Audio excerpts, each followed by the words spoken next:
بسم اللہ الرحمن الرحیم۔ السلام علیکم ورحمۃ اللہ وبرکاتہ۔ محمد طاہر، زاویہ school system, Gulgasht colony, Multan سے۔ بیٹا ہم ہشتم جماعت کی 8ویں کلاس کی اسلامیات پڑھ رہے ہیں۔ 8ویں کلاس کی اسلامیات ہمارے سامنے ہے اور اس کے ہم 2 سبق پہلے پڑھ چکے ہیں۔ تیسرا سبق ہم نے شروع کیا تھا حج اور اس کی عالمگیریت، اس کا آج ہم دوسرا لیکچر پڑھیں گے۔ دیکھیں بیٹا، پچھلے لیکچر کے اندر میں نے آپ کو اس کے 2 لانگ کے حوالے سے بات کی تھی۔ پہلے 2 لانگ ہم نے اس کے کر لی ہیں۔ آج ہم تیسرا لانگ شروع کرنے لگے ہیں۔ اس کا عنوان ہے ملی وحدت۔ ملی وحدت یعنی کہ پوری امت مسلمہ ایک جگہ جمع ہو جائے، ایک ٹریک پر آ جائے۔ دیکھیں اب ہم دیکھتے ہیں کہ جو حج کے لیے جاتے ہیں لوگ، مختلف بولیاں ہوتی ہیں، مختلف زبانوں کے لوگ ہیں، مختلف قوموں کے لوگ ہیں، مختلف ملکوں کے قافلے ہیں۔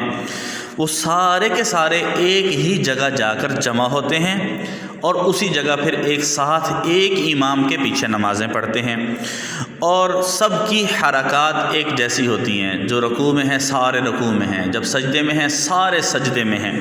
سب کی عبادات ایک جیسی ہیں، سب ایک اللہ اکبر کے اشارے سے اٹھتے بیٹھتے ہیں، رکوع اور سجدے کرتے ہیں۔ یہ سارا کا سارا کیا ہے؟ یہ وحدت ہے، یہ وحدت ہے۔ یہ جمع ہو جائیں ایک ٹریک پہ، ایک جگہ پر جمع ہو جانا ہے۔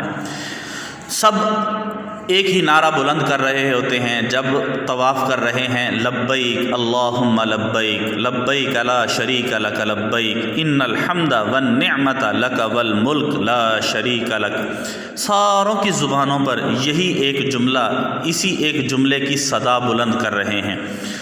اور پھر اس طریقے سے حج کے مناسک جو ہیں، حج کے ارکان ادا کر رہے ہیں۔ حج کے اندر کیا کیا کام کرنے ہیں؟ میدان عرفات میں جانا ہے، مینا میں کیمپ لگانے ہیں، امام کا خطبہ سننا ہے، مزدلفہ میں جانا ہے، پھر مینا کے اندر آنا ہے اور سب جمرات کو یعنی کہ شیطانوں کو کنکریاں، بڑے شیطان کو، چھوٹے شیطان کو کنکریاں مارنی ہیں، پھر قربانیاں کرنی ہیں، اور پھر اس کے ساتھ ساتھ جو ہے وہ خانہ کعبہ کا طواف کرنا ہے۔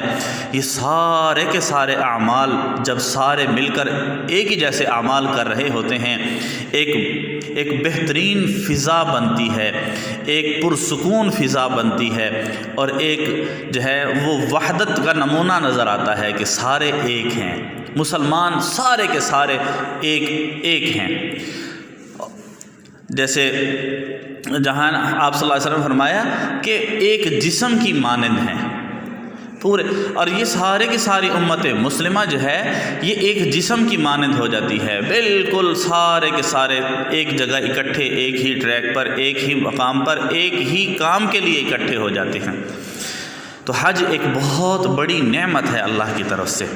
حج اللہ کی طرف سے بہت بڑی نعمت ہے۔ تمام قوم کے لوگ ملتے ہیں اور صاف دلی سے ملتے ہیں، اور اس سے پھر روحانی اتحاد پیدا ہو جاتا ہے، اتحاد پیدا ہوتا ہے، اور اس سے پھر جو ہے دوستی اور محبت کی فضا پیدا ہوتی ہے۔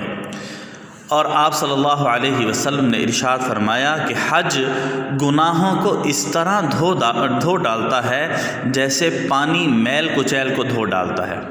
تو ہم سے جو گناہ سرزد ہو جاتے ہیں، تو اگر ہم حج کے لیے جاتے ہیں، حج ہمارے گناہوں کو دھو ڈالتا ہے۔ حج سے ہم بالکل گناہوں سے پاک صاف ہو جاتے ہیں۔ تو اس لیے جو لوگ حج کی استطاعت رکھتے ہوں اور وہ حج اگر خدا نخواستہ نہیں کر رہے، تو وہ آپ صلی اللہ علیہ وسلم کی وعید، جو آپ نے حدیث مبارکہ کے اندر وعید، سخت ڈانٹ سنائی ہے، وہ اس کے مستحق ہوں گے۔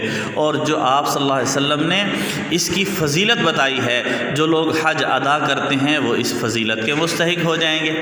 تو اس لیے جو لوگ حج کی استطاعت رکھتے ہیں ان کو چاہیے کہ وہ فوراً حج کا ارادہ کریں اور حج کے لیے چلے جائیں۔ اللہ پاک ہم سب کے گناہوں سے درگزر فرما دیں، اور ہمیں جو دین اسلام کے تمام ارکان ہیں ہیں جو جو رکن ہم پر آ رہا ہے ہم اس کو ادا کرتے رہیں، جو جو رکن ہماری طرف متوجہ ہو رہا ہے ہم اس کو نماز ہماری طرف متوجہ ہوتی ہے، نماز کا رکن ہے وہ ہم نے ادا کرنی ہے۔ اگر ہم جو ہے وہ روزہ، رمضان کا مہینہ آ رہا ہے روزہ رکھنا ہے، اگر کیا ہے اسی طریقے سے زکوٰۃ ہے، زکوٰۃ ہم پر اگر فرض ہے تو ہم زکوٰۃ ادا کرنے والے بن جائیں، اور اسی طریقے سے اگر حج فرض ہے تو فوراً حج کرنے والے بن جائیں۔ اللہ پاک ہم سب کو دین کے تمام ارکان دلی طور پر بھی قبول کرنے کی توفیق نصیب فرمائے، اور ان پر عمل کرنے کی بھی اللہ پاک ہم سب کو توفیق نصیب فرمائے۔ بیٹا ہمارا یہ سبق انشاءاللہ اگلے لیکچر میں ہم مکمل کر لیں گے، اگلے لیکچر میں ہم اس کے شارٹس کر لیں گے اور خالی جگہ پر کر لیں گے۔ اس سبق کے اندر ہم نے آج ایک لانگ پڑھا ہے، وہ لانگ کا نشان آپ لگا لیں گے صفحہ نمبر 13 پر، آخری جو پیراگراف ہے ملی وحدت، یہاں سے یہ شروع ہوگا اور اگلے صفحہ کے 3 لائنوں میں ختم ہو جائے گا، اور جہاں پر ختم ہوگا اس لبیک کی کیفیت میں جذب ہو کر رہ جاتا ہے، یہاں تک یہ کیا ہے لانگ 3 ختم ہو جائے گا۔ ٹھیک ہو گیا بیٹا، یہ آپ لانگ اچھے طریقے سے یاد کر لیں گے، مزید انشاءاللہ اگلی ویڈیو میں بات کریں گے۔ اللہ حافظ، السلام علیکم ورحمۃ اللہ وبرکاتہ۔